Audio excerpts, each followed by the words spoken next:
Welcome to Signal, the podcast that raises your frequency. I'm Mory Fontanez. And I'm Melissa Grushka. And this is our special birthday episode. Happy birthday to you. Wow. Today we're going to talk about aging. Bean, are you ready? I think so. Okay. Hi, Bean. Happy birthday month and week, Bean. Happy birthday week. For those who don't know, our birthdays are 5 days apart. Yeah.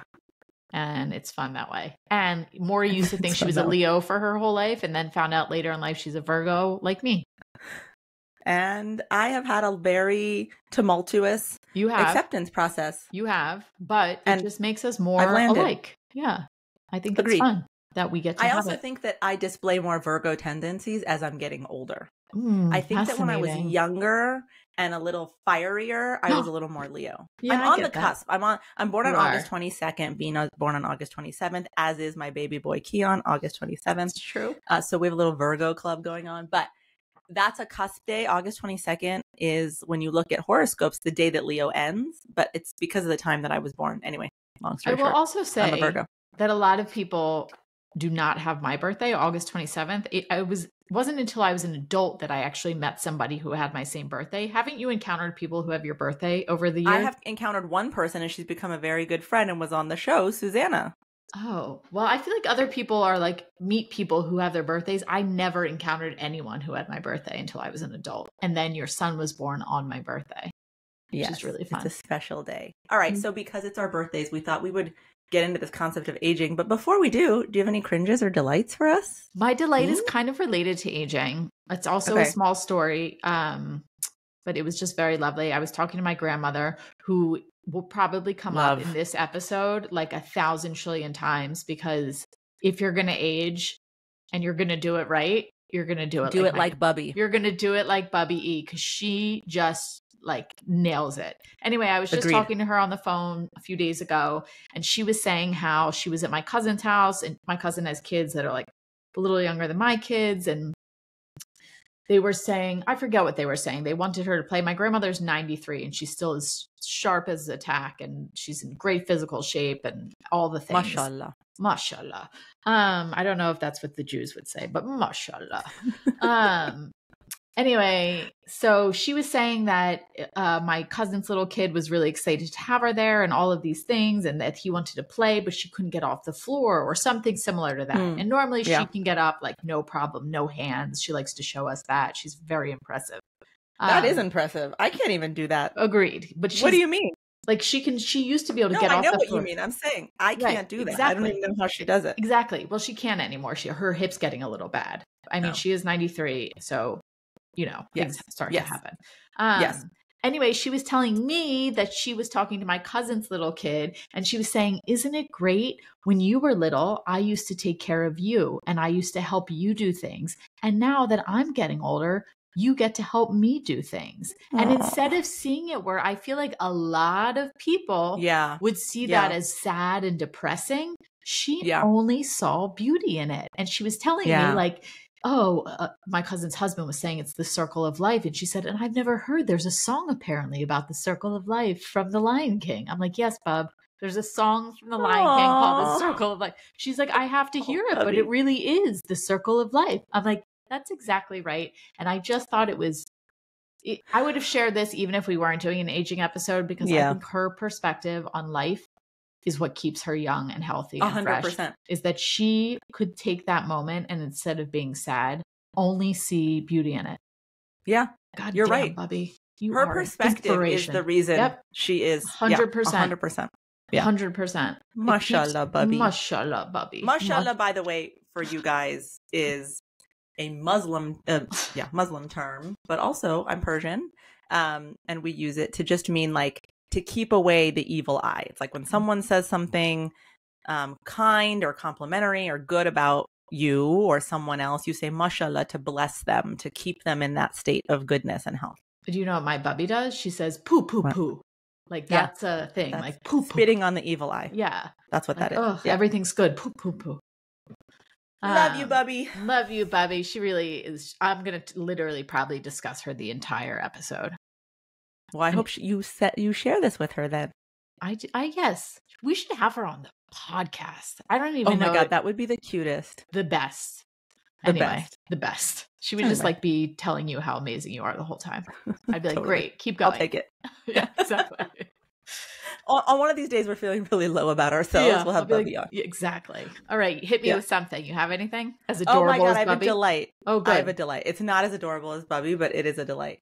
I went to LA to a film premiere with my friend Alok. You're so bougie. And other friends that were there. And this film, by the way, it's called The Queen of My Dreams. It's an independent film. It is a queer film. So it's a queer film about a Pakistani family. And unfortunately, like those kinds of films are not mainstream, and it's very difficult to get, a Netflix or an Amazon to buy them. So it is hard to see them. You'll see them. If you look for The Queen of My Dreams, it's probably playing at a festival near you. It is beautiful. What a film. Really? I mean, truly. And this is my delight. We got there before the movie, and the director, who we know, was there in front of the step and repeat with our friend Chani Nichols, who was doing a Q&A with the director afterwards. Right. Anyway, and so it's this like, okay, everyone rush, get in the photo. Alok and I arrived a little late. So Alok and I, get in the picture. Picture gets taken. Picture is sent to me. Do you know who else is in the picture? Who? 3 people down. Who? Chapel Roan. No way. Yes. No, I wouldn't even know. I wouldn't even know Chapel if I ran into her on the street. No, I didn't even see her. Wow. As she walked away from the picture, Look was like, oh, that was Chapel Roan. And then she sat behind me for the movie. And when I tell you, Raina, my 15-year-old, and I are obsessed. Raina is really obsessed. Introduced me to her. Yes. She is amazing. So I'm like texting Raina in the movie. I'm like, you're never going to believe it. And Raina's like, I won't believe it till I see it. And this morning, Alok found and sent me the picture. So I got to show my daughter. In your face, Raina. In your face. Is that not? I mean, that was delight. Can I see the picture? Yeah. The problem is, here's the cringe part. I look terrible in the photo. So it's not a picture I'm going to be like sharing widely. But if you ask me, I'll show you. I don't look good, but I want to see it. She's in it. It's a fun photo the incredible director of The Queen of My Dreams. Anyway, it was a really beautiful film, but that's my delight. Wow. Delightful. Delightful. Okay.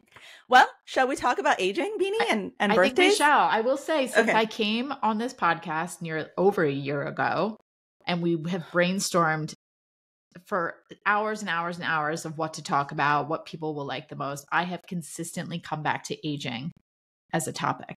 And for some reason, what you wanted to talk about from day one. Yes. And for some reason, it keeps like not happening, not in a bad way. Like you haven't been dissing it. It just, we haven't arrived at it yet.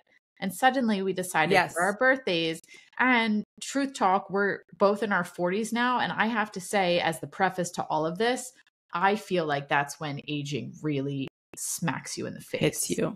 Yeah. Agreed. That's what I think. Change. It's a shift. It's a major shift. It's in some ways beautifully, I will say as well, which I hope we can also tackle this episode. But in a lot of ways, I think that's when you become more aware of everything and things do start changing more so than when you were younger.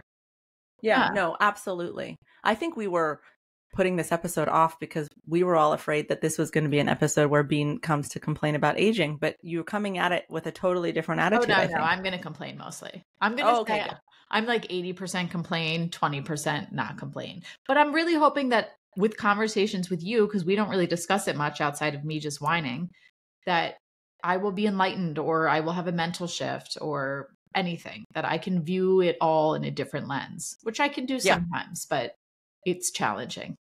Yeah. Yeah, no, agreed. Okay. So in this episode, we're going to do some reflections on aging. We're going to talk about maintaining your health and wellness while you're aging. We're going to talk about how do you embrace change as you age. We are. And then we'll just talk about celebrating this milestone of our trip around the sun. Yeah. Which we like to celebrate. I do have gratitude. True gratitude. Life is fleeting and precious. And I do have gratitude every birthday that I have made it another year and get to see another year. Yes. Yeah, absolutely. All right. So Bean, how do you feel like your perspective on aging has evolved over the years? I wouldn't say it evolved as much as it just hit me like a fucking ton of bricks when I turned 40.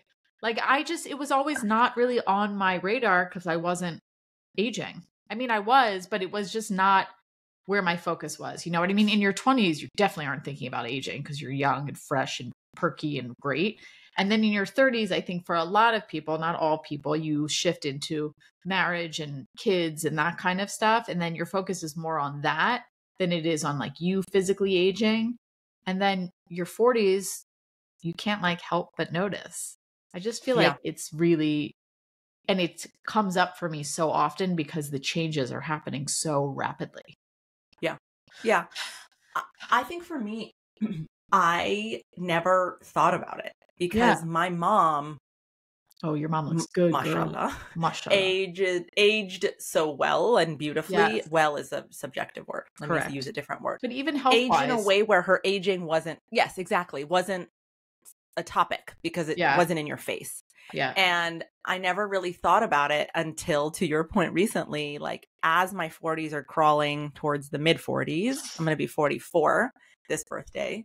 I think that the biggest surprise was the changes in my body and in my appearance and in my face. And like, like all of a sudden the way that I would apply makeup, which we'll talk about a little bit later, wasn't working anymore because it made your eyes look smaller. Whereas 10 years ago, it made your eyes look bigger. And who knew? Right. Or the way that like your skin reacts to certain things, or, the way your body, especially as a woman, I think a lot of this is going to be about aging as, being in a female body and aging. And how fucked up societal standards are that make us feel so bad about ourselves. Yeah. Yeah, totally. Yeah. But my perspective about it has shifted, I would say, really recently, in that I am someone who really takes pride in my appearance and really likes to, I love look fashion good. and I love makeup and I love hair, and like I do spend a lot of time on those things. Yeah. And I think that the way that it's shifted is like I'm finding myself more beautiful with less effort as I'm getting older. Wow, I love that.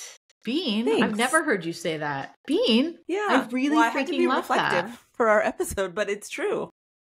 Wow, I really love that. And outside of physical, my reflections have also, I think hitting 40 for me was really hard.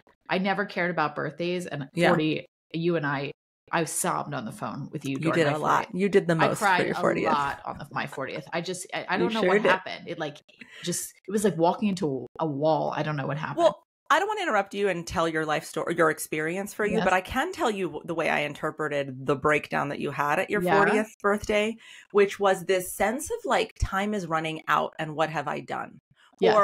And like this new era is coming and oh my God, what is it going to hold? I'm afraid of it. I'm not excited about it. I'm afraid. Agreed.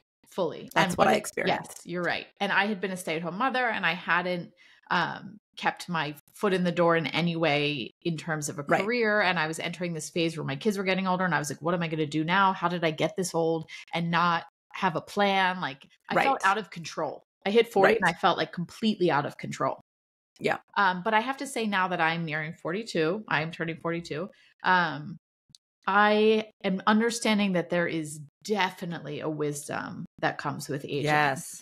That you do not have because you don't have the experience when you're younger. And I think the wisdom and the insight that you gain with age allows you to see life in some ways more beautifully. Like you can appreciate certain things. Like, for example, last weekend, I went to the beach with just my husband and his cousin. And I just sat for like 5 hours. I didn't get up. I didn't get out. They were like, you want to go in the water? I'm like, no, I don't. Because I am now at this age understanding that sitting and stillness, which is not very frequent for me whatsoever, is so amazing.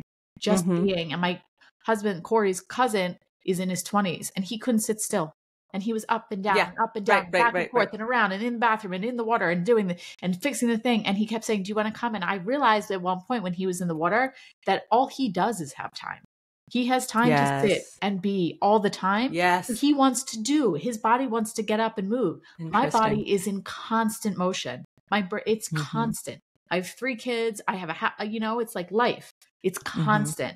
That for me, sitting, finally, like you always see these older people sitting on the bench and just looking and watching. And you kind of think like, what's that all about? But now I feel like I sat there smiling like my mom does, staring at everyone on the beach around me, smiling at strangers, probably in a creepy way, but just like sitting and watching, which I never get to do. Yeah. There's something really beautiful about that, right? Yeah. Yeah. And the like gratitude you have is so different. Totally. As you age for the simple things. Yes. Like the things that we took for granted when we were younger. Yeah. Like sitting, just like the ocean. Like every time I look at the ocean, I'm like, wow, I can't believe I get to look at you every day. Yeah. Yeah. Exactly. I'm in nature like now I wouldn't have cared. All the time now. In my I'm 20s. Suddenly understanding the beauty of nature and the power of nature. Not that I didn't pay attention, but now it feels like so miraculous. And I think it's just because I've spent so much time on Earth. On Earth.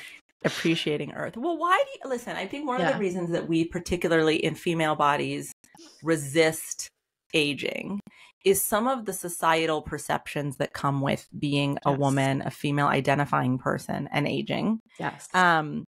So what do you feel like are some of the like cultural norms or perceptions that have been toxic for you as someone who's female, identifies as female, and aging? Like, what were some of your fears or negative belief systems around aging based on society and what you were hearing or seeing?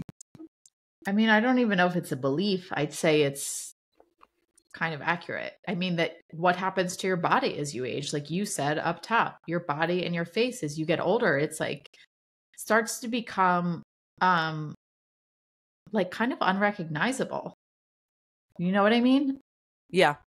And it feels really overwhelming. I'm still very much struggling with this. I have no like solid answer for anybody on how to fight that, because every single day I notice something else that I'm like, what? Like that can't be. And that 22, how can that be? Right. And that is causing you suffering because of the societal norms of what beauty standards are. So that's what I'm hearing in your answer is like, you no longer look like what you see on billboards and on TV and in the magazines. Which is funny because I see older women older than me. And I think, God, how beautiful, how wise, how, interesting their lives may have been. I've never. No, not even on Instagram, like in real life. Oh, you mean in real life? Yeah, I see older women and I think, oh, wow. Like I never look at them and I'm like, ugh. You know what I mean? But for some reason with me, and I'm used to seeing all these, whatever it is in media, I'm like, ugh, all the time. And I cannot shake it. Yeah. Well, I think one of those societal pressures is this idea that like youthful beauty is the ideal. Right. There's this like strong emphasis in society on maintaining a youthful appearance. So gray hair, wrinkles, these are all seen as negative things. And to your point about what's happening to your body, those things are happening to your body. If we lived in a society, and I know this is hard to imagine. I think sometimes I say things like this and people are like, no way. But this is like with body positivity. It's been, now very openly discussed that 500 years ago, if you were a more robust woman, you were more attractive. Right. That was just a societal norm at the time. So it is possible that societal norms could create our could shift and they create our full understanding of beauty. So if wrinkles, for example, were valued, if white hair was valued as gorgeous and beautiful, we would let it happen. Which I truly think it is. But society doesn't. So we don't let it happen because we're measuring ourselves up against a standard that exists out there, not within. And that, I think, is what creates so much pressure in aging, is that youthfulness is this ideal of beauty rather than aging women being seen as beautiful in media.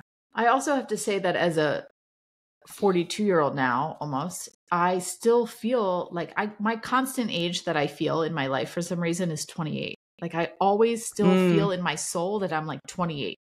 Interesting. So I think that it's also confusing, not just society, but to watch yourself physically age and feel yourself physically age when you feel mentally like you're someplace else. Like I'm in my 20s.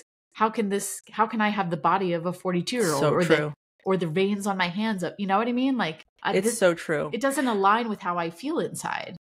I think that's why you see some women who are in their 50s and 60s. And sometimes you think like, wow, you're really holding on to dressing like you're in your 20s or whatever, which is judgmental, by the way, because wear whatever the hell you want. Right. And but if that makes you feel good. Yeah. But sometimes I think it's like there is that cognitive dissonance between what your inner world, like what you believe about yourself and what's actually happening to your body, and just seeing it and embracing it in a graceful way. Yeah.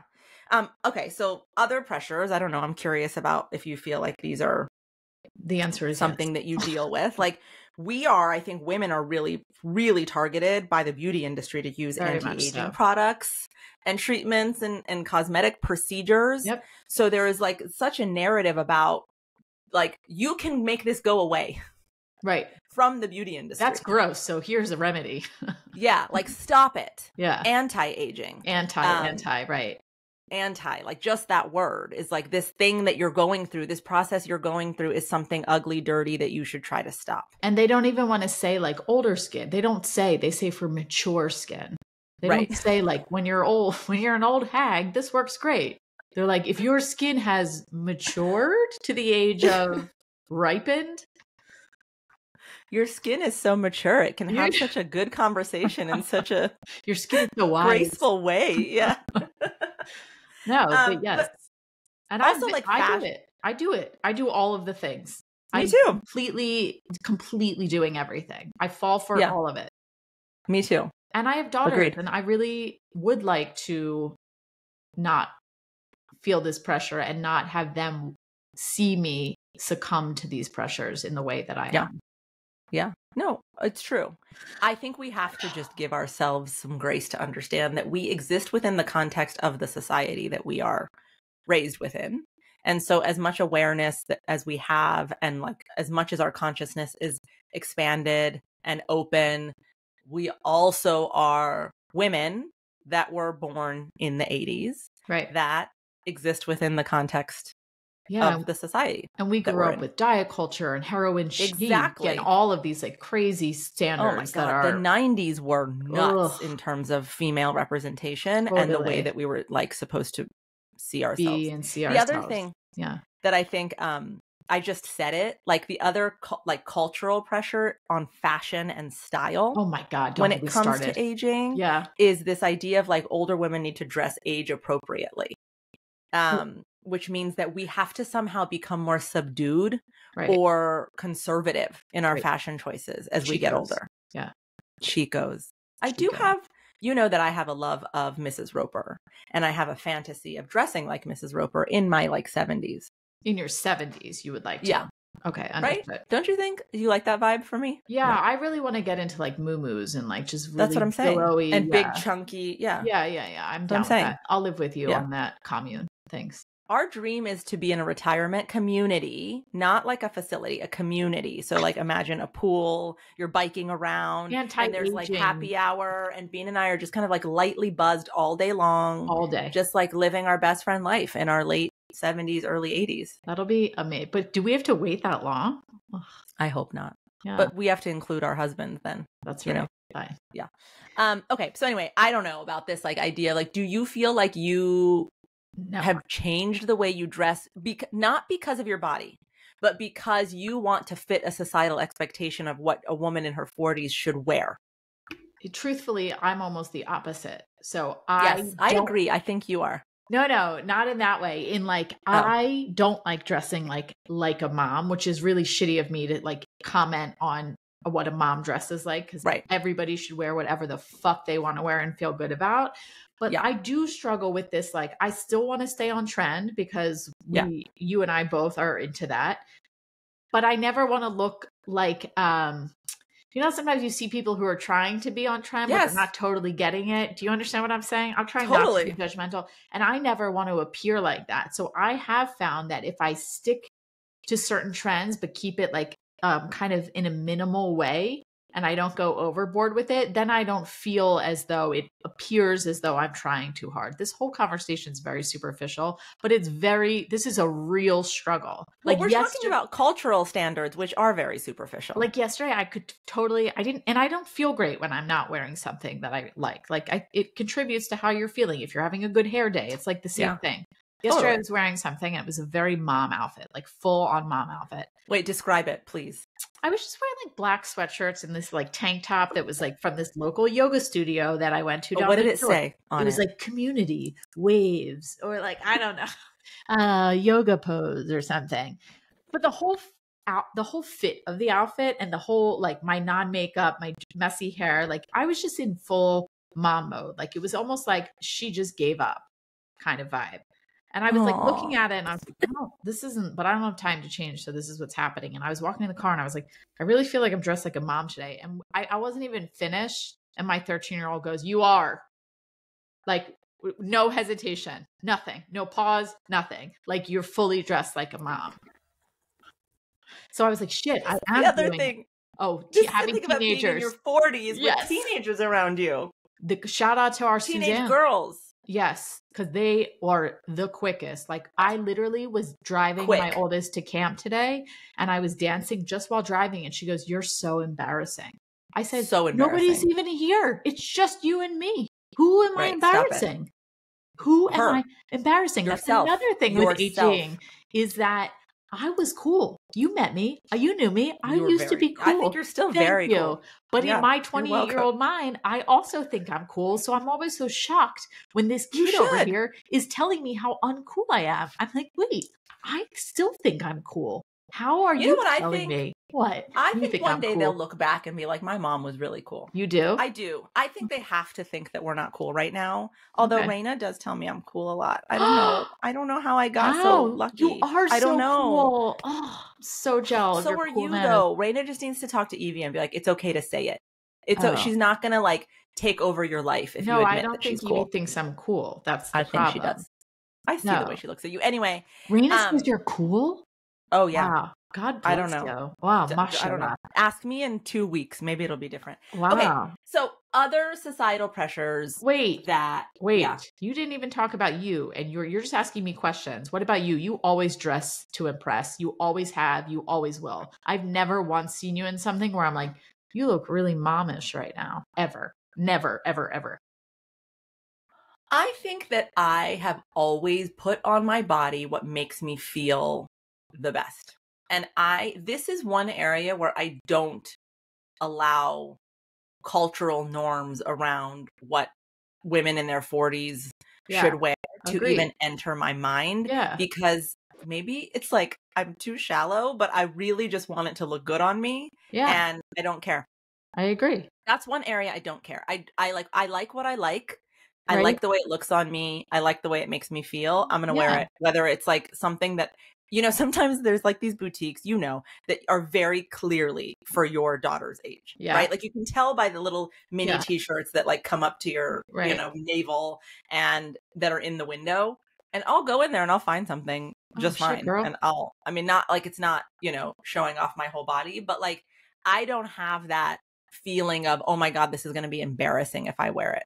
Yeah, I don't have that. I don't have that like, oh, I'm too old. I have to dress like a mother because I'm a mother. But I don't like that I find myself dressing like a mother unconsciously. Like it's just happening to me. And that's what's scary. That you always I think that's people, more. Yeah. What is it? That's more about convenience. You're just trying to get out the door and get shit done. Yeah, but you always look good. Well, I don't think that I always look dressed to impress. That's not true. You're not like seeing me on a Saturday morning when I don't feel like it. And I feel like you are underestimating how much I know you. No, I think I can do the like this is a very judgmental word. I'm just going to say it. I can do the very basic Lululemons and a t-shirt. Yeah. That's tied in the back. Look good. That's your hair kind of a mom vibe. Yeah, your hair always everything looks good. Your makeup's always done. I don't wear a lot of makeup either all the time. That's another thing as you get older, I think. Because you can see your age. You can see it without makeup. Totally. Yeah. Yeah. Like, that bitch looks tired. But also, anyway, I'm not even going to go down that road. We'll talk about makeup later. The other thing I just wanted to talk about is like the way women are seen in terms of having value in society, in terms of being productive as they age. Yes. I think that that's part of why wrinkles and gray hair is also so vilified. Yes. I mean, actually, from a historical context, it has to do with this idea of the old crone and trying to like remove wise women from society because they were getting in the way of male dominance. Totally. Yeah. No, 100%. Like, because of this idea that we wanted a certain type of male to, not we wanted, white males wanted to create standards that created power.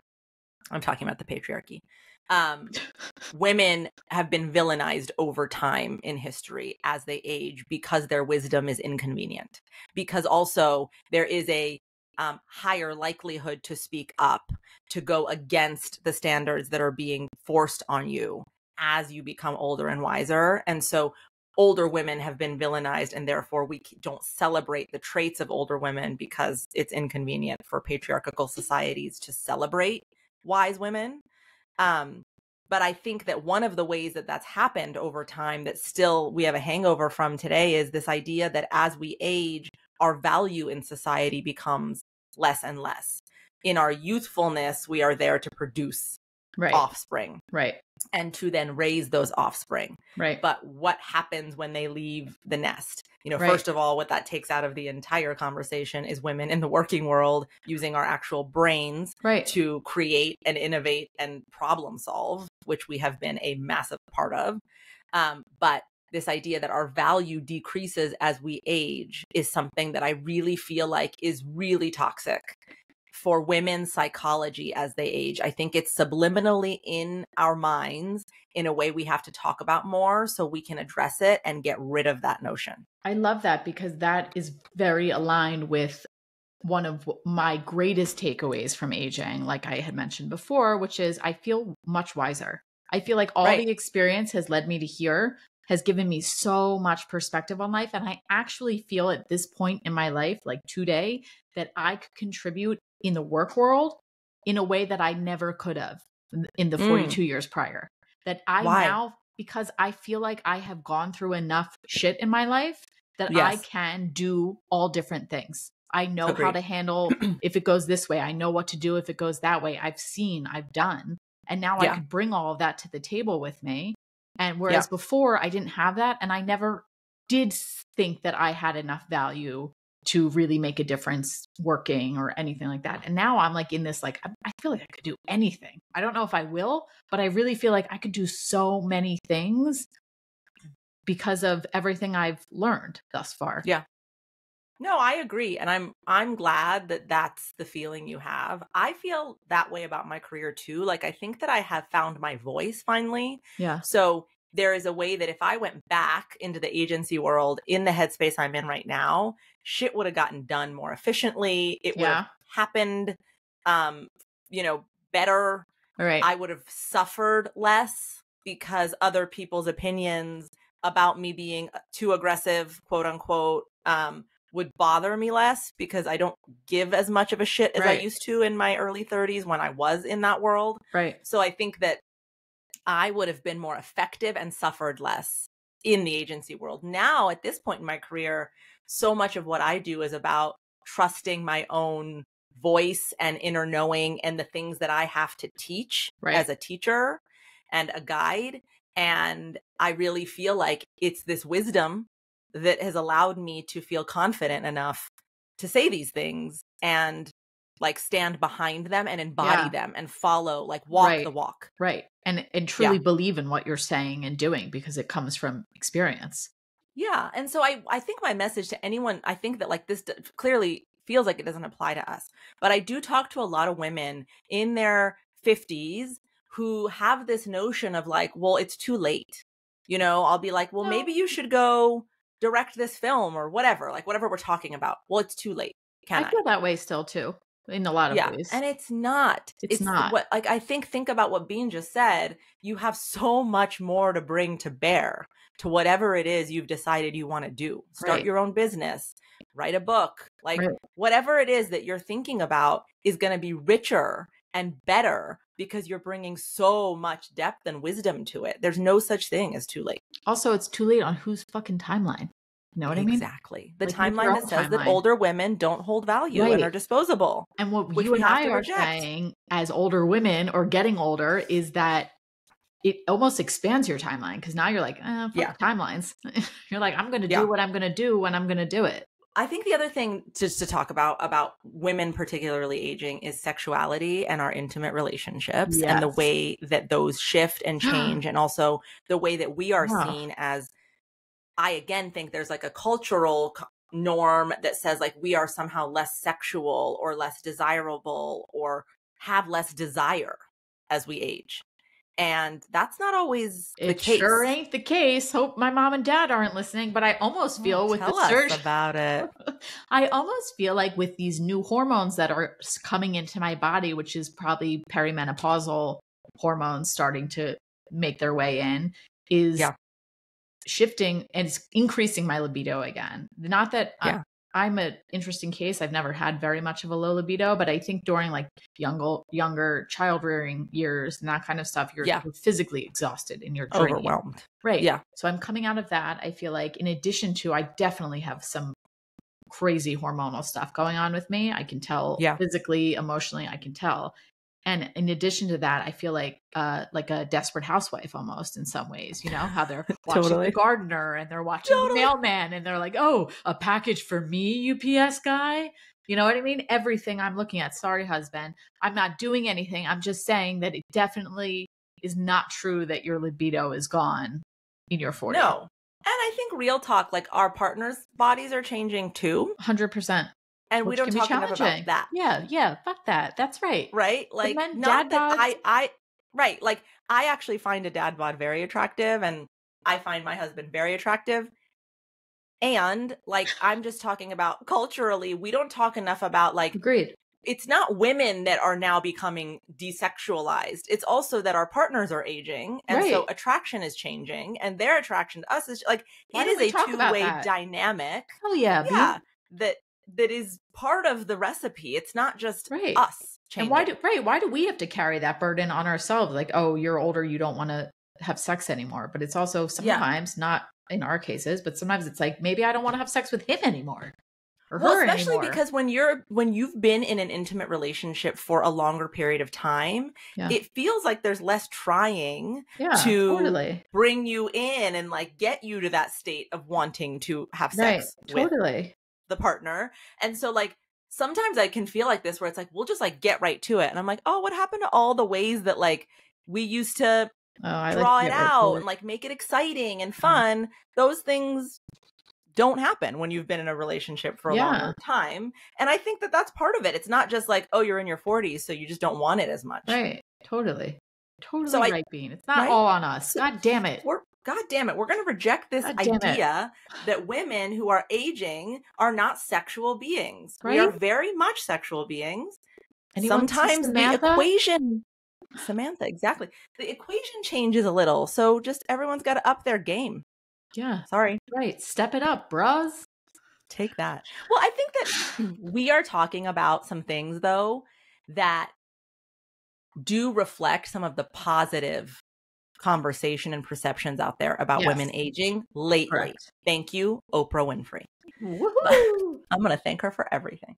But I do think that, and I really do feel like Oprah was one of the first places I saw this when I was watching this with my aunt, who is much older than me, obviously, but like as a teenager, watching Oprah age and talk about like my 50s is the greatest, now that my 60s is the greatest, and the things that are in the zeitgeist now, in the conversation now around women aging very, very recently are this idea of wisdom and experience and the freedom and independence that comes with age and how little you care when you are older.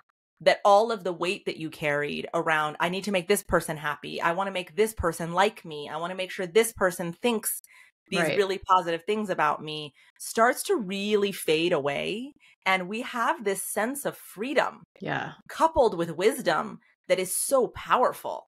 I do really like it. Very much so. Yes. Right?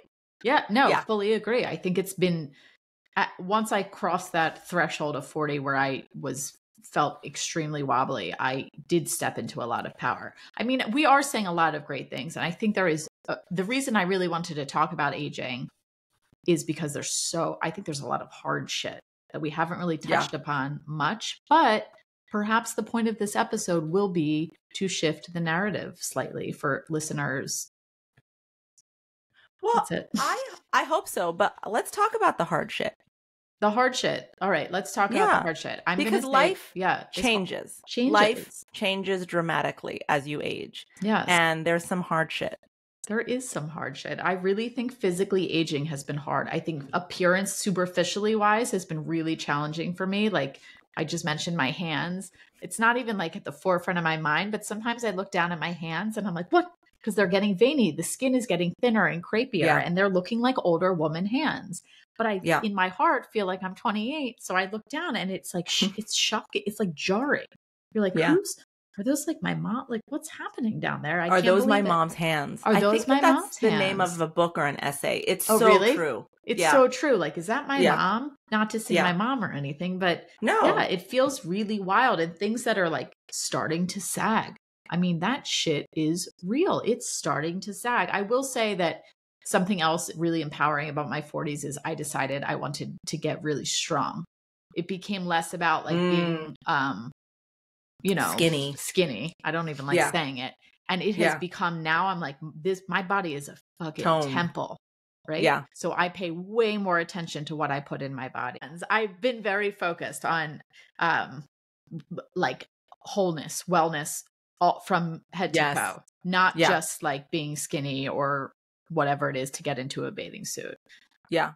I just saw this woman on Instagram and I lost her. You know, sometimes you're watching something and then something happens and you lose the person it was. I really wanted to find it. Anyway, this woman was saying she was visiting her son at college and he brought a bunch of female friends with him and she had this like really beautiful, she was very beautiful. She had this very beautiful gray hair. And she said that the girls were staring at her and kind of giggling. And she said, she went down to sit with them and they just said, like, what is your skincare routine? Like, how do you look this good? How can you be his mother? And she said to them, like, this isn't about skincare. Like, skincare is not how I look this good. Like, I'm radiating from the inside out. She does a lot. She talked about soul care and how critical that is. And I think that that's something that I'm learning also as I'm getting older, that it's not just working out. It's all of these things that really that come from within that radiate outward. And now I'm also better understanding my grandmother who looks like a trillion bucks because she radiates, she fills her bucket consistently. She sees the world with such joy and gratitude. Her levels of gratitude are next level. And I think it keeps her young. She sees fun. She sees love everywhere. It's really great. It is. It's huge. I think beyond the physical, for me, the challenge is navigating my role as it's changing in my family life. I think that's really where aging has really come for me and hit me hard, is my relationship with my kids and how it's shifting, which, by the way, thankfully it's shifting beautifully and I feel closer to them than ever. But they need me a lot less. And then it really makes you question like your value in their lives sometimes. Because your identity is so wrapped up in that and being a mother that when you feel like you don't have these actual physical moments during the day where you're doing physical mothering, that you start to wonder, what am I doing? You know? Yeah. But who also like your identity shifting. I had this moment at the beach where I was saying in the last episode that we all went to the beach as a family and we've done this for years. And so we did this as a big family when I was in my early 20s and in my teens. And I realized on this beach trip, when we would all go to bed at like 10 o'clock and our kids would stay awake down in the game room, like, oh my God, this has shifted where we are sort of like the background characters that are the ones that keep the meals coming and set up the beach stuff. And they're the ones that are experiencing like those fun moments of wildness and freedom that come with the beach that like I don't think I had really clicked over into until this trip where I'm like, oh my God, I am now the older generation to these kids. Does that make sense? Yes. And even you saying that had me feeling both things. I was feeling both like, oh, wow, how beautiful that the next generation is coming in to take over that role in that area of fun. but then also sadness of like, God, that was us. Like, how did this happen? How did we it become happen the so ones? fast? How did it happen so fast? How did we become the ones going to bed at 10 p.m.? Whereas if we go to bed late, we don't feel good the next day. That's another thing about aging that you don't ever, who knew? I used to stay up till all hours of the night and feel fine the next day.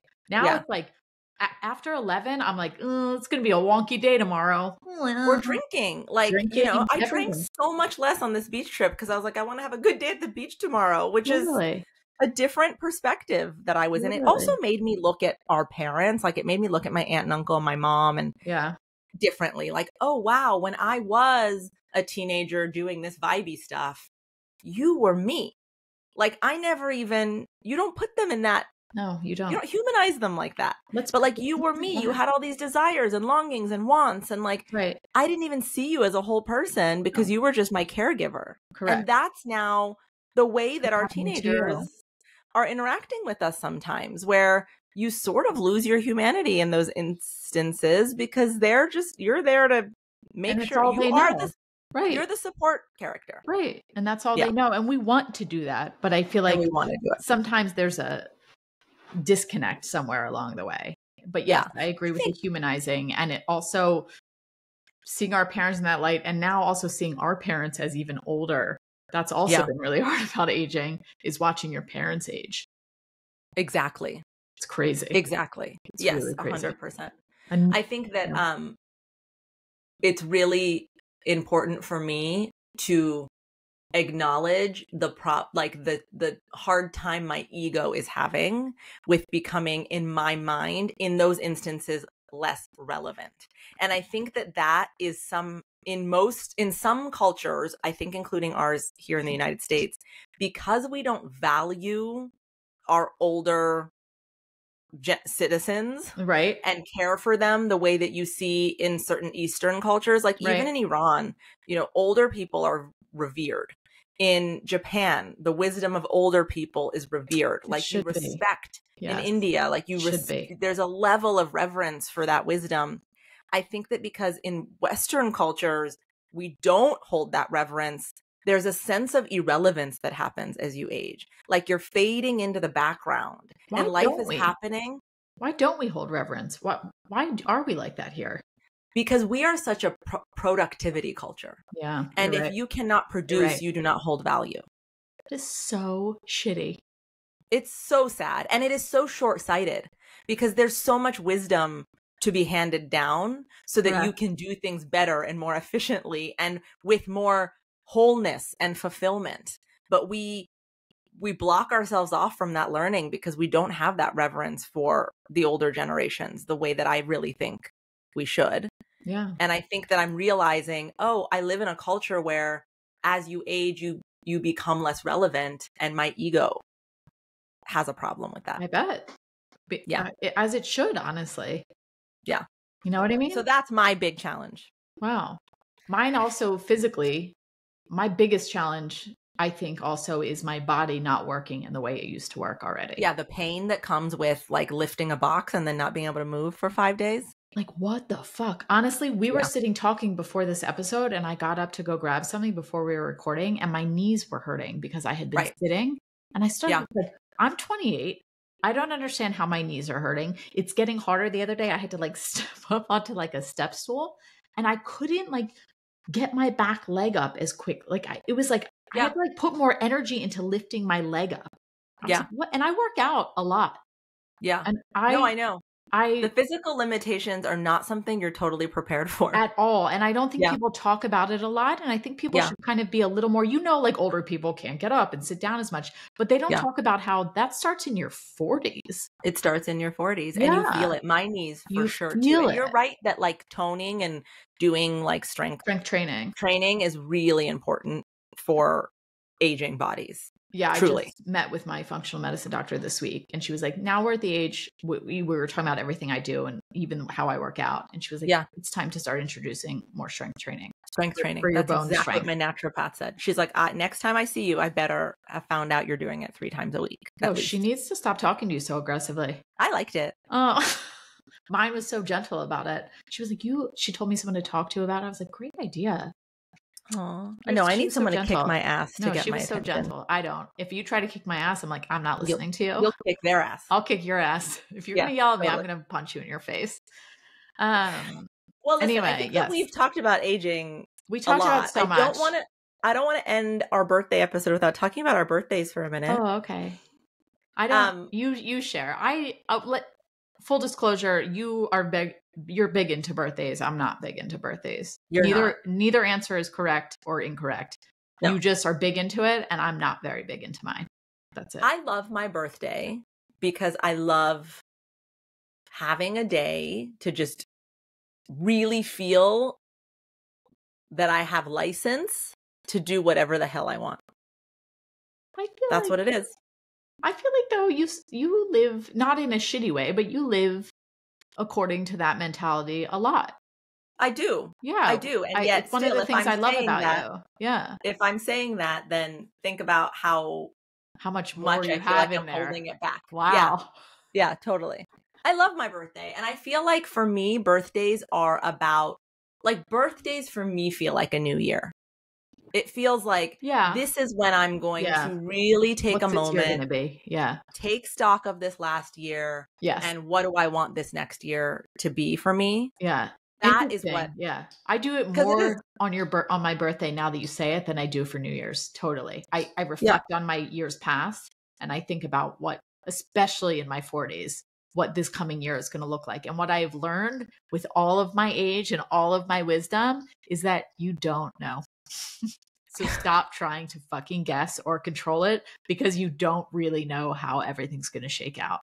Yeah. I don't want to control it or to decide how, but I do always want to think about what, because I think that the longing that you have for your life is the path that the energy follows to make it happen. So I think being clear on what you desire is really important. Okay. So wait, let's end on that. Let's do, what is your biggest reflection on this last year as you're about to go around the sun one more time? And what's your what for next year? My biggest reflection on this past year has been the power of trying new things and saying yes and not being as closed-minded, which I have to attribute in great ways to you and what you've offered me. And you also understanding that I have not always been in a place where I would have said, sure, yes, let's try it. Let's do it. That you saw that in me this past year and you jumped on it. And you were like, I'm just going to keep throwing shit at her because she's just going to keep saying yes. And it's going to expand her mind in the best way possible.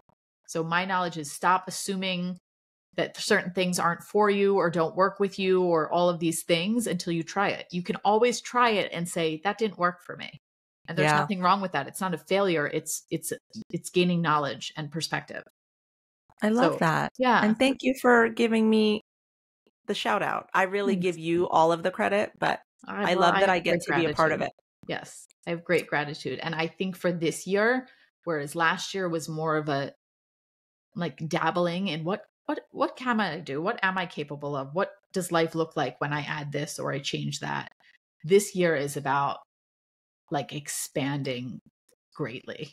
Like now that I know I'm capable, because that was really scary coming from not working or not doing anything to suddenly doing all of these things was super scary. It was a lot of learning. It was a big growing. I'm still in the midst of it. But now I'm like, now bring on the big shit. Like, I don't want to just learn how to use the Outlook calendar, which I never knew how to do. Like, I want to take on some big shit. I'm ready. Like, I feel that energy of like, let's go. Yes. Yes. Love. All right. Let's go. 42. Let's go. Let's go. You? Hit me with it. I think my reflection from 43 and learning is, it is not about how other people experience me. That is not the game. It is about how I experience me and how I experience life. That is the game. This feels like a strange role reversal in a certain way. How so? I have more subscribed to your mentality that you're saying that you've learned this year. And you have always sort of subscribed more to the one that I learned of saying yes and trying and doing and, you know, not being afraid to fail. And we like reversed, or maybe spending so much time together. I was going to say, isn't that what friendship and like intimate relationship is? It's like learning from one another and influencing each other. Yeah. But I really have learned that I spent too much time in the assumed headspace of the person or people that were interacting with me. Yeah. And assuming what that interaction felt like for them and then adjusting myself and to meet them where I thought, where I thought they needed to be met. And I have really learned that is so much noise that is none of my fucking business. Right. What is my business is how are you experiencing yourself in this body, in this life, right. and how are you experiencing them and what do you need out of that dynamic? And like hold steady, hold center. Don't lean and reach so much. Just hold center. Because and I think you've evolved so much. You've evolved. You've aged and evolved to this point that you're like, I got this now. That's what your 40s are about. Like, oh, I got this. Yeah. Yeah. I think 44 is a cool number. Going to be as scary as it feels. Whatever it is, the yes has to be bigger. The scarier it feels, the bigger the yes. That's what I'm doing then. Let's do it together. Okay, let's do it. Let's hold hands. Let's just Thelma and Louise this shit. Oh, fuck yeah. Let's just drive off this cliff. When I first joined the podcast and I announced it on my own private Instagram page, it was Thelma and Louise. That's it was what a it is. Photo of Thelma and Louise. Like, let's just hold hands and close our eyes and go for it. Let's go for it. Wow. Happy birthday, Bean. Gratitude. Happy birthday. Gratitude. I love you. I love you. I wish you all your birthday wishes come true. Guys, thank you for listening to this episode. As always, the best way to support, the best birthday present for us would be if you shared this episode with as many people as you could think of to help grow our listenership. And also, since it's our birthday, we're going to be a little bit demanding. And also, go leave us a review anywhere you listen to podcasts. Only if it's positive. Exactly. We will see you again next week. Bye. Bye.